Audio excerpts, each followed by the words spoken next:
নমস্কাৰ। আমাৰ সকলোৰে মৰমৰ শিল্পী অসমৰ হাৰ্টথ্ৰব জুবিন গাৰ্গৰ মৃত্যুত তেখেতক শ্ৰদ্ধাঞ্জলি জনাই আৰজু আৰ আহমেদৰ দ্বাৰা ৰচিত এটি কবিতা স্তব্ধ সময় মই আবৃত্তি কৰিবলৈ লৈছোঁ। 800টকীয়া ৱাকমেন এটাই জীৱন আছিল, তাত জুবিন আছিল। অনামিকা হিয়ামন দিলৰুবা, শৈশৱৰ পৰা মেলানি মাগি কৈশোৰ গচকি তোমাক দেখিছোঁ। যৌৱনৰ ক্ৰাছ তুমি, দীঘল চুলি মিঠা হাঁহিৰে তুমি সকলোতে তুমি। আজৰি সময়ত লেচেৰি বুটলি খালী কেছেটবোৰত গোটাইছিলোঁ তোমাৰ নতুন গান। সামৰ্থ্যহীন অথচ হেঁপাহেৰে উপচা মন। দুখৰ বতাহ ভাঙি চুৰমাৰ কৰা দিনবোৰত তুমি গানেৰে নিচুকাইছিলা। সপোনে গজালি মেলিছিল তোমাৰ গানৰ সতে। নিদ্ৰাহীনতাৰ ৰাতিবোৰত নিচুকনি গীত হৈ আহিছিলা গানবোৰৰ সতে তুমি।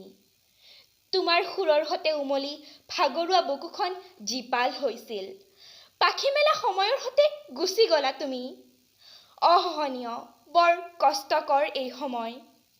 কলা কফিন এটাৰ ভিতৰত চাব নোৱাৰো তোমাক, সহ্য কৰিব নোৱাৰো ইমান বন্দিত্ব। তুমিতো ঘেণ্টাও কাকো খাতিৰ নকৰা, তেন্তে কিয় আজি তুমি ইমান নীৰৱ? চবেই গান গাইছে চোৱা না, মাথো তুমি মনে মনে আছা। কোনেও শুব পৰা নাই, চোৱা নাই এবাৰ। তুমিতো বাধাহীন উৰ্মিমালা, ধুমুহাৰ লগত খেলা কৰা তুমি। ভাগৰিও নাভাগৰা তুমি। এবাৰ চকু মেলি চোৱা না, আজি কিয় শুই গলা?